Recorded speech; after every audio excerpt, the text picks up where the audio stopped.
أشهد أن محمد رسول الله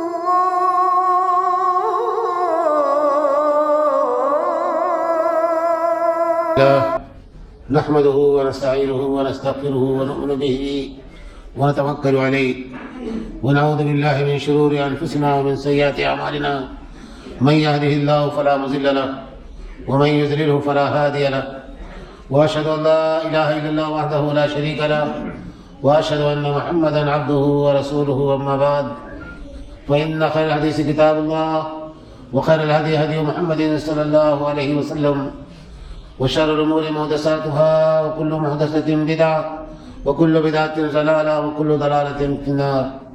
فأعوذ بالله السميع العليم من الشيطان الرجيم. بسم الله الرحمن الرحيم. وعلى الذين يطيقونه فدية طعام مسكين ومن تطوع خيرا فهو خير له وأن تصوموا خير لكم إن كنتم تعلمون. محترم حضرات، دینی اور ملی بھائیوں، رمضان کا بابرکت مہینہ جاری ہے اور ہم اللہ تعالیٰ کی توفیق اور اس کے فضل و کرم سے اسلام کے اس رکن کی ادائیگی میں مصروف ہیں. عبادات کے سلسلے میں ایک مسلمان کو یہ جان لینا چاہیے کہ یہ اللہ تعالیٰ نے اپنے بندوں پر فرض کی ہیں اور اللہ تعالیٰ نے ان عبادات کے انجام دینے کا طریقہ اپنے نبی کے ذریعے سے عام لوگوں کو بتایا. قرآن مجید میں بعض عبادات کے طریقے اور اس کے کچھ مسائل بیان کیے گئے ہیں. نبی اکرم صلی اللہ علیہ وسلم نے احادیث میں ان کی تفصیل بیان فرمائی. عبادت میں اپنی خواہش کا کوئی دخل نہیں. انسان اس میں اپنی مرضی نہیں چلا سکتا. کرنا اتنا ہے جتنا کرنے کا اللہ تعالیٰ نے اور اللہ کے حکم سے اس کے رسول نے حکم دیا ہے. اپنی طرف سے عبادت میں کوئی اضافہ، اسی کو شریعت میں بدعت کہتے ہیں. بدعت کا مطلب ایک نیا کام، نئی چیز جو شریعت میں تھی نہیں، ہم نے اپنی طرف سے اسے ایجاد کر دیا. اور بدعت کے سلسلے میں اللہ کے نبی صلی اللہ علیہ وسلم نے سخت ہدایت یہ دی ہے کہ ہر نیا کام دین میں جو نکالا جائے وہ بدعت ہے، اور بدعت جو ہے انسان کو جہنم میں لے جانے والی گمراہی. تو ایک مسلمان جانتے بوجھتے کبھی بدعت کے قریب نہیں جاتا. وہ تو لا علمی میں، غفلت میں، کسی کے بہکاوے میں یا کسی کی غلط رہنمائی کی وجہ سے بعض بدعت کے کاموں میں اپنے آپ کو ملوث کر لیتا ہے.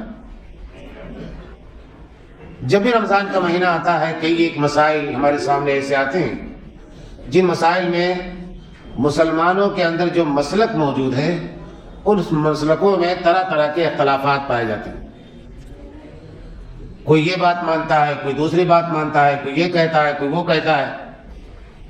ایک مسلمان کی حیثیت سے ہمیں یہ سوچنا چاہیے کہ ہم یہ معلوم کرنے کی کوشش کریں کہ اللہ تعالیٰ نے اور اللہ کے رسول نے کیا کہا. جب ہمیں اللہ تعالیٰ کی بات معلوم ہو جائے، رسول اللہ صلی اللہ علیہ وسلم کی طرف سے کوئی وضاحت مل جائے، تو ہمیں صرف اسی کو مان لینا چاہیے.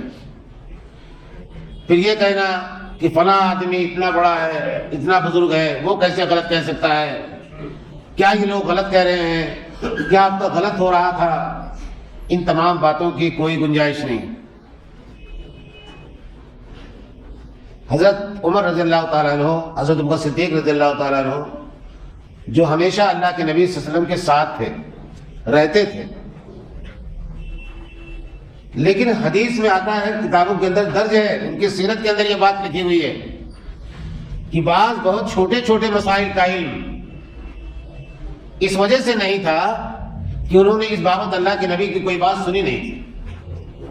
ایک دادی آئی حضرت ابو بکر صدیق رضی اللہ تعالیٰ عنہ کے پاس.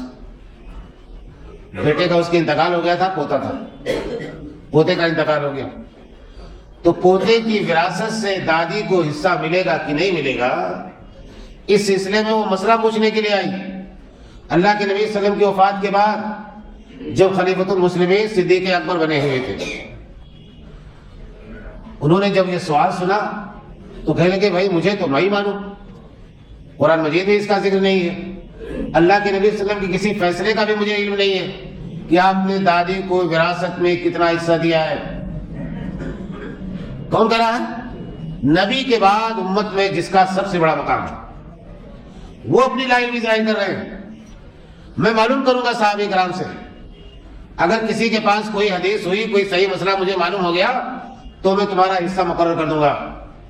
چنانچہ آپ نے معلوم کرایا، 2-3 روز کے بعد پتہ چلا، ایک صحابی نے بتایا کہ ہاں فلاں مسئلے میں اللہ کے نبی نے دادی کا حصہ متعین کیا تھا اور وہ حصہ اتنا تھا۔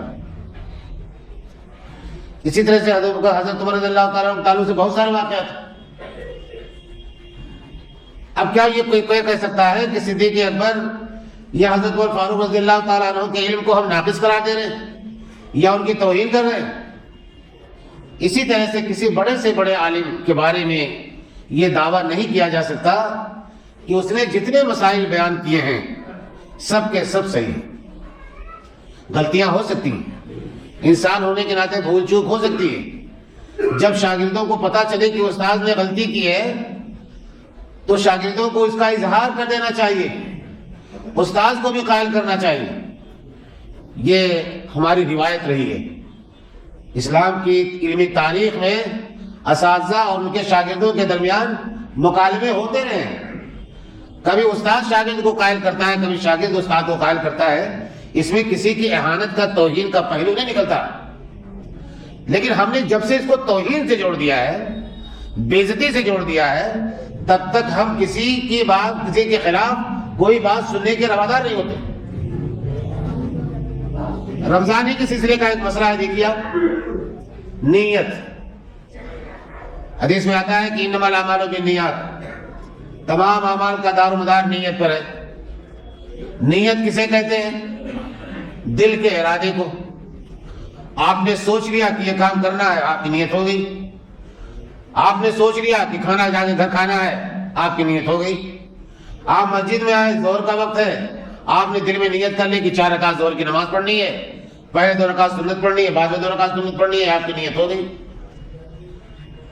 اب زبان سے کہنا کہ اے اللہ میں ظہر کی نماز کے 4 رکعت کی نیت کرتا ہوں تیرے سامنے، اور منہ میرا کعبہ شریف، اللہ اکبر، یہ الفاظ کس نے سکھائے؟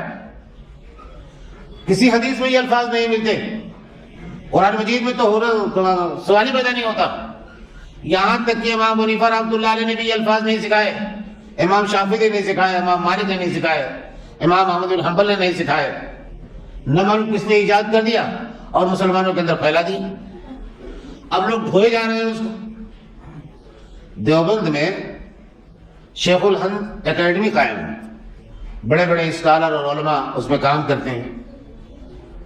وہ کبھی کبھی بات چیزیں ایسی بیان کرتے ہیں کہ جن سے پتہ یہ چلتا ہے کہ واقعی وہ صحیح نتیجے تک پہنچے ہیں۔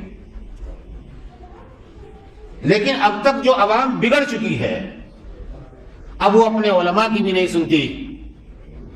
ایک بات نوٹ کیجیے آپ، دارالعلوم دیوبند کا مفتی علی گڑھ میں آ کر کے آج اعلان کر دے کہ روزے کی نیت بصوم غد نویت من شہر رمضان، جس کو کہلوایا جاتا ہے، مائک سے جس کا اعلان کرایا جاتا ہے، یہ الفاظ حدیث میں نہیں آتے، تو علی گڑھ کی پبلک ان کو بھی نہیں مانے گی۔ اس وجہ سے کہ آپ نے پہلے عوام کا ذہن بنا دیا، اب وہ سمجھتی ہے کہ عربی کے یہ الفاظ بڑے بابرکت ہیں، حدیث شریف کے ہوں گے، ہمارے کسی امام نے بیان کیے ہوں گے۔ بصوم غد نویت من شہر رمضان، جانتے اس کا مطلب کیا ہوتا ہے؟ آنے والے کل کے روزے کی نیت اس ماہ رمضان کی میں کر رہا ہوں۔ غد عربی لفظ میں غد کہتے ہیں ٹمارو کو، آنے والا کل۔ ٹوڈے نہیں ہے، ٹوڈے کے لیے تو الیوم آتا ہے، عربی میں ٹوڈے کے لیے الیوم کا لفظ آتا ہے۔ کس بیوقوف و جاہل نے یہ الفاظ گڑھ دیے کہ جو معنی کے لحاظ سے غلط ہیں اور مسلمانوں کے اندر عبادت کے نام پر پھیلا دیا۔ آج علماء بھی عاجز آ گئے اس کو روکتے روکتے کہ یہ الفاظ نہ کہے جائیں، لیکن پبلک کے ذہن سے بات ہی نہیں اترتی۔ میرے پاس دیوبند شاہ کا نام ہے شیخ الہند اکیڈمی کا وہ فتویٰ موجود ہے، اگر کسی کو دیکھنا ہو تو دیکھ لے گا۔ انہوں نے سختی کے ساتھ منع کیا ہے کہ یہ الفاظ روزے کی نیت کے لیے نہ کہے جائیں۔ سب لوگوں کو تک یہ بات پہنچی ہوگی، عالمی سطح پر یہ فتویٰ جاری کیا گیا، لیکن اس کے باوجود ہم دیکھتے ہیں کہ مائک سے اعلان ہو رہا ہے۔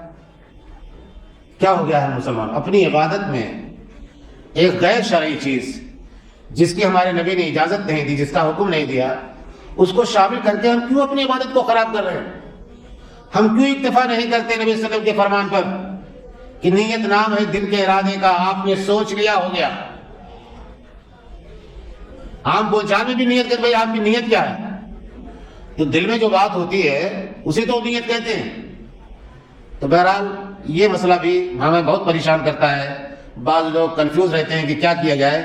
تو بصوم غد نویت من شہر رمضان آپ سحری مکمل کرنے کے بعد کبھی نہیں کہیں گے۔ اگر آپ نے کہا تو آپ اپنی اچھی خاصی عبادت میں ایک بدعت کا اضافہ کریں گے۔ اسی طرح سے ایک دوسرا مسئلہ روزہ افطار کرنے اور سحری کے خاتمے کے وقت کا ہے، اس میں بھی پیچیدگیاں پیدا کر دی گئی۔ اللہ نے صاف صاف فرمایا تھا ثم اتموا الصیام الی اللیل، اے مسلمانوں رات شروع ہونے تک اپنے روزے مکمل کرو۔ اب اگر کوئی ڈیڈ لائن کھینچی جائے دن اور رات کی کہ رات کا آغاز کہاں سے ہوتا ہے، تو ہر پڑھا لکھا بے پڑھا لکھا آدمی یہ کہہ سکتا ہے کہ بھائی جب سورج غروب ہو گیا رات کا سلسلہ شروع ہو گیا۔ تو جب سورج کے غروب ہونے پر رات کا سلسلہ شروع ہو رہا ہے اور اللہ تعالیٰ یہ حکم دے رہا ہے کہ رات شروع ہونے تک روزے کو مکمل کرو، تو جیسے ہی رات کا آغاز ہوگا آپ روزہ افطار کر لیں گے۔ اللہ کے نبی صلی اللہ علیہ وسلم نے بھی تاکید فرمائی، اور تاکید فرمائی پچھلے بگڑے ہوئے مذاہب کی تاریخ کو پیش نظر رکھ کر کے کہ لوگوں نے کیا نام عبادت میں طرح طرح کی بدعات ایجاد کر لی تھی۔ آپ نے فرمایا کہ میری امت خیر و برکت سے ہمکنار رہے گی اس وقت تک جب تک وہ افطار میں جلدی کرتی رہے گی۔ افطار میں جلدی کرنے کا مطلب ہے سورج رہتے ہوئے کوئی افطار کر لے گا؟ سورج غروب ہوا کہ افطار شروع۔ ایک سفر کا واقعہ حدیث میں آتا ہے کہ اللہ کے نبی صلی اللہ علیہ وسلم ایک سفر میں تھے، زمین نشیب تھی، نیچی تھی، وہاں سے سورج کے غروب ہونے کا منظر دکھائی نہیں دے رہا تھا۔ اللہ کے نبی صلی اللہ علیہ وسلم نے ایک صحابی کو حکم دیا کہ وہ فلک ٹیلا جو نظر آ رہا ہے اونچا ہے وہاں چڑھ جاؤ اور وہاں سے دیکھتے رہو، جیسے ہی سورج غروب ہو وہیں سے اشارہ کرنا۔ چنانچہ وہ گئے، ٹیلے پر چڑھ گئے، سورج کو دیکھتے رہے، سورج جیسے ہی غروب ہوا انہوں نے اشارہ کیا اور اللہ کے نبی صلی اللہ علیہ وسلم نے افطار کیا، افطار کرنے کا حکم دے دیا۔ میرا اپنا مشاہدہ یہ ہے کہ ہمارے ہاں ہندوستان میں جو نقشے بنائے گئے ہیں، اگر آپ باہر میدان میں جائیں، فضا صاف ہو، سورج کے غروب ہونے کا منظر صاف صاف دکھائی دے رہا ہو، تو نقشہ لے جائیے، گھڑی ساتھ میں رکھیے۔ جو نقشے بنے ہوئے ہیں وہ سورج غروب ہونے کے تقریباً 1.5-2 منٹ کے بعد کے ہیں، 1 منٹ نہیں ہے وہ۔ اب اس میں بھی 3 منٹ کی احتیاط اور جوڑ لیجیے آپ، تو سورج غروب ہونے کے 4-5 منٹ کے بعد افطار کروائیں آپ اور اس پر اصرار کریں آپ، اور موتی مسجد سے یا اور کسی اہل حدیث مسجد سے اذان کی آواز آ جائے تو آپ ناراضگی ظاہر کریں کہ ان لوگوں نے سب کے روزے خراب کر دیے۔ کیا کریں اہل حدیث؟ 5 منٹ تاخیر سے افطار کروائیں کہ قرآن مجید کی آیت ثم اتموا الصیام الی اللیل برابر کروائیں۔ ہم تو اپنی ذمہ داری سمجھتے ہیں کہ قرآن و حدیث میں جو کچھ ہے وہ زمین پر موجود رہنا چاہیے، شمع جلتی رہنی چاہیے تاکہ راستہ تلاش کرنے والوں کو راستہ مل جائے، اور جو لوگ اپنی آنکھیں بند کیے ہوئے ہیں اللہ ان کا حافظ کیا کر سکتا ہے؟ تو اس بات پر اصرار مت کیجیے، اور یہ کہنا کہ احتیاط بھی تو کوئی ہے، اتنی دیر سے آدمی نے روزہ رکھا اتنے گھنٹوں کا، 1 منٹ کے لیے کیوں روزہ خراب کر دے؟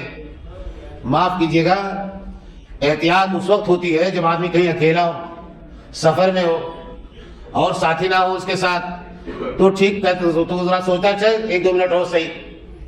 لیکن جہاں ہزاروں لوگ موجود ہیں، انٹرنیٹ موجود ہے، موبائل ہاتھ میں موجود ہے، اور اب تو منٹ کو سیکنڈوں میں تقسیم کیا جا سکتا ہے، اب کرتے ہیں آپ ٹک ٹک کی جو آواز آتی ہے آپ دیکھیے ایک ایک سیکنڈ کو انڈیکیٹ کرتا ہے، کرتی ہے کہ اس کی گھڑی کی سوئی، وہاں بھی احتیاط کا چکر۔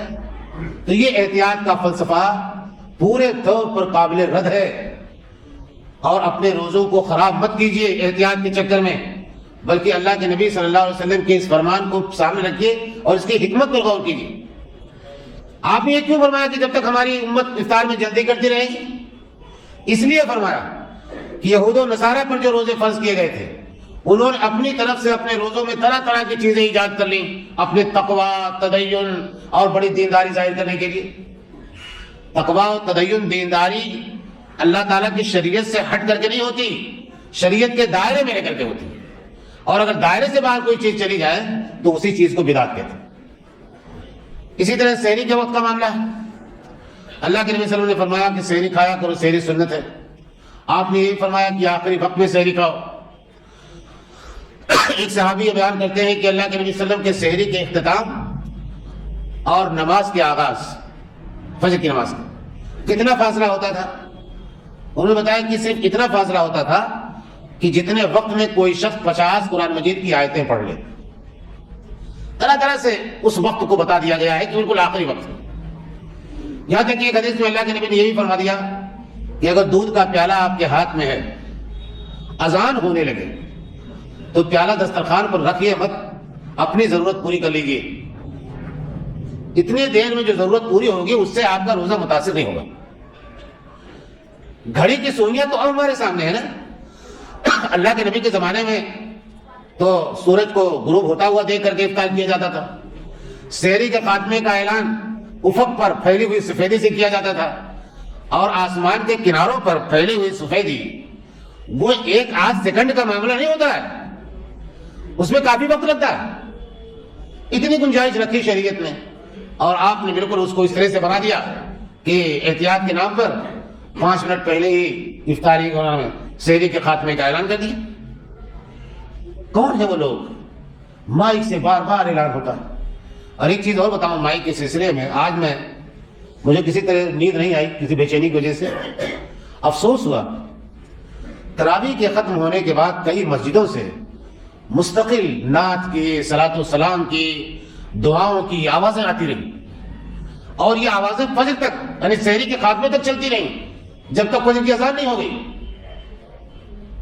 مائک کا اتنا بیجا استعمال، خود غیر مسلم نے چھوڑ دیجیے آپ، مسجد کے بغل میں اگر کوئی مسلمان بیمار ہے، سونا چاہتا ہے، وہ آپ کے اس مائک کی آواز کی وجہ سے کیا وہ سو پائے گا؟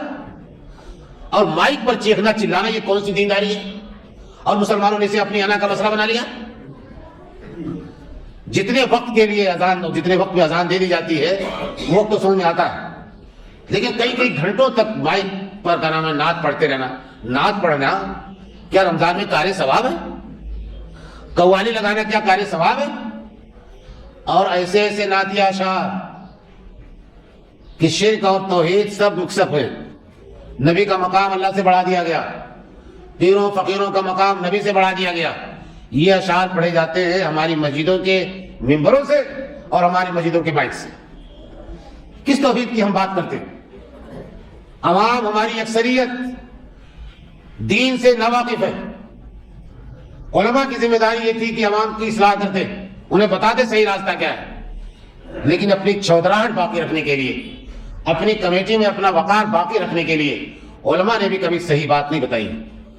اسی لیے اللہ کے نبی صلی اللہ علیہ وسلم نے فرمایا کہ ہماری ملت میں، امت میں سب سے بہترین علماء ہوں گے اور سب سے بدترین بھی علماء ہوں گے وہ علماء جو علماء سو کہلاتے ہیں، جو اپنا پیٹ بھرنے کے لیے صحیح بات لوگوں کو نہیں بتاتے۔ ایک صاحب نے علی گڑھ میں چیلنج کیا 8 رکعت تراویح کوئی ثابت کر دے۔ ارے بھائی، یہ دور چیلنج کرنے کا، چیلنج قبول کرنے کا نہیں ہے۔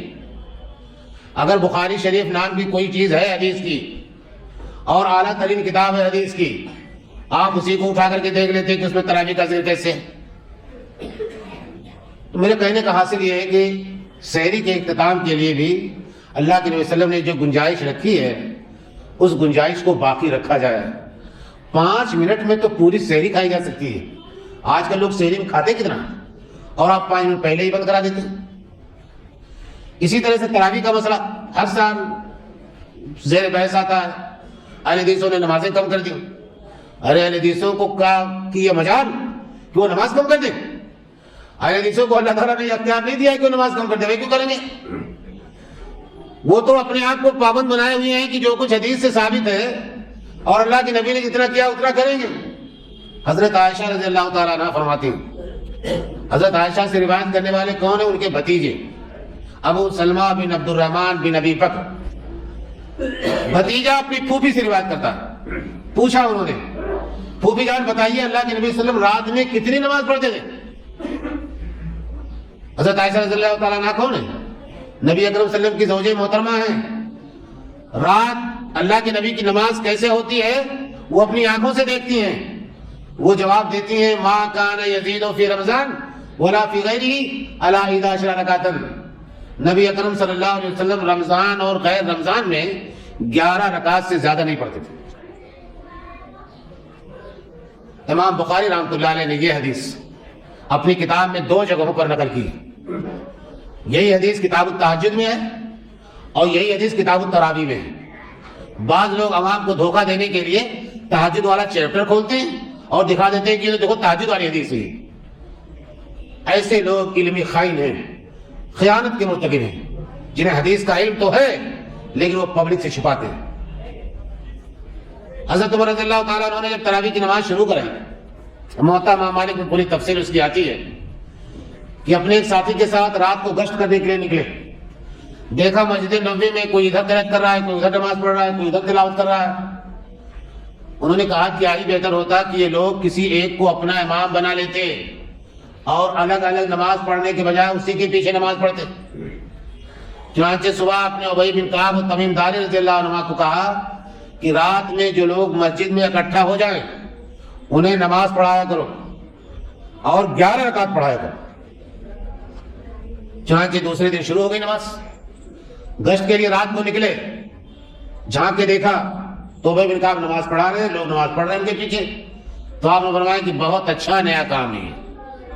نیا کام تھا اس کو، جیسے کہ اللہ کے نبی صلی اللہ علیہ وسلم نے صرف 3 روز نماز پڑھائی تھی جماعت کے ساتھ، باقی چھوڑ دیا کہ اپنے گھروں میں پڑھو تم. اللہ تعالیٰ کی نماز بہت پسند ہے کہ یہ نماز فرض نہ ہو جائے.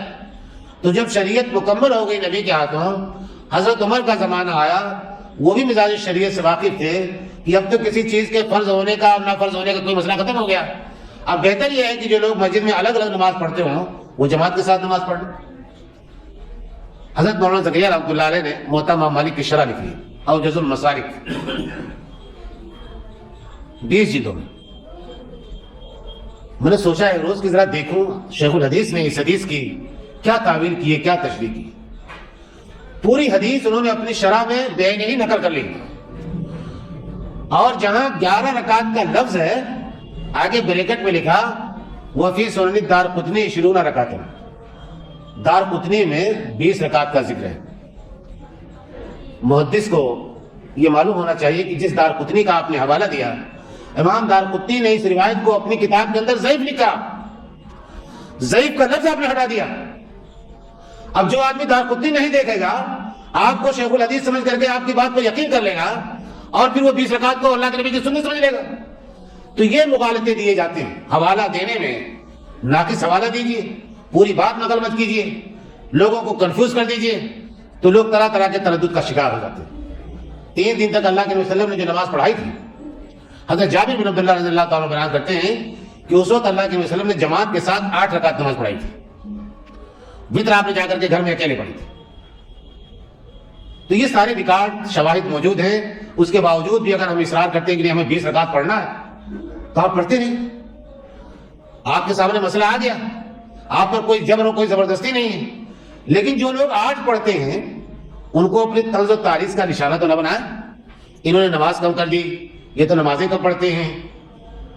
احادیث کی بنیاد پر احادیث پر مسائل کی بنیاد رکھی جاتی ہے. اگر حدیث نہیں ہے تو آپ لاکھ کہتے رہیے، لاکھ لوگوں کے کیا نام ہے اخبار نقل کرتے رہیے، اس کی کوئی شرعی حیثیت نہیں ہے. رمضان کے مہینے کی یہ چند مسائل جو عام طور سے پیش آتے ہیں اور لوگ اس میں لڑتے جھگڑتے رہتے ہیں، یہ ان کی نوعیت ہے. ایک اور مسئلہ، وقت زیادہ ہو رہا ہے، فدیے کا. قرآن مجید میں اللہ تعالیٰ نے حکم یہ دیا کہ وَعَلَى الَّذِينَ يُطِيقُونَهُ فِدْيَةٌ طَعَامُ مِسْكِينٍ کہ جو لوگ روزہ رکھنے کی طاقت رکھنے کے باوجود روزہ نہ رکھیں وہ ایک مسکین کا کھانا دیں.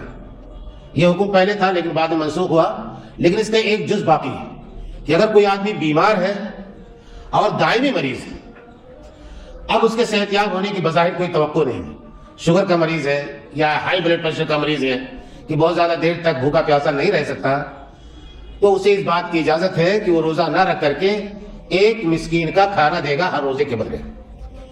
قرآن مجید نے طعام و مسکین کا لفظ استعمال کیا، ایک مسکین کا کھانا، اور آگے کہا فمن تطوع خیرا، اگر کوئی ایک مسکین کے کھانے سے زیادہ کر دے تو اس کے حق میں بہتر ہے.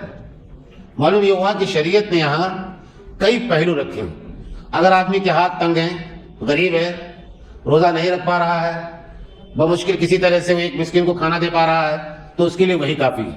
لیکن اگر کوئی صاحب حیثیت ہے، وہ ایک روزے کے بدلے 2 مسکینوں کا 3 مسکینوں کو کھانا دے سکتا ہے تو اسے دینا چاہیے. یہ قرآن مجید کے کہنے کا حاصل ہے. البتہ یہ جو کھانا دیا جائے گا یہ کس معیار کا ہوگا؟ عام طور سے لوگ کھانا تو دیتے نہیں، کھانا دیتے یا تو پیسہ دیتے ہیں، روپیہ دیتے ہیں. روپیہ پیسہ اگر دیتا ہے آدمی تو کیا دے گا؟ آپ اپنے معیار کا جو کھانا کھاتے ہیں اپنے گھر میں، آپ کے کچن میں جس معیار کا کھانا بنتا ہے، 100 روپیہ پر ہیڈ یا 150 روپیہ پر ہیڈ یا 200 روپیہ پر ہیڈ یا 50 روپے پر ہیڈ، جس معیار کا آپ کھانا کھاتے ہیں اسی معیار کو سامنے رکھ کر کے آپ فدیے میں روپیہ پیسہ نکالیں گے. اسی سے جڑا ہوا ایک مسئلہ اور بھی امام بن حزم ظاہری نے بیان کیا کہ وہ مسلمان عورت جو بے انتہا کمزور ہے، کبھی حمل سے ہے، کبھی رضاعت دودھ پلا رہی ہے، اور کئی سال گزر گئے اس کے اسی میں حمل میں اور رضاعت میں، اور کئی سالوں کے روزے چھوٹ گئے. اب بظاہر کیا کرے؟ وہ روزہ اتنے مہینوں کا رکھ نہیں سکتی.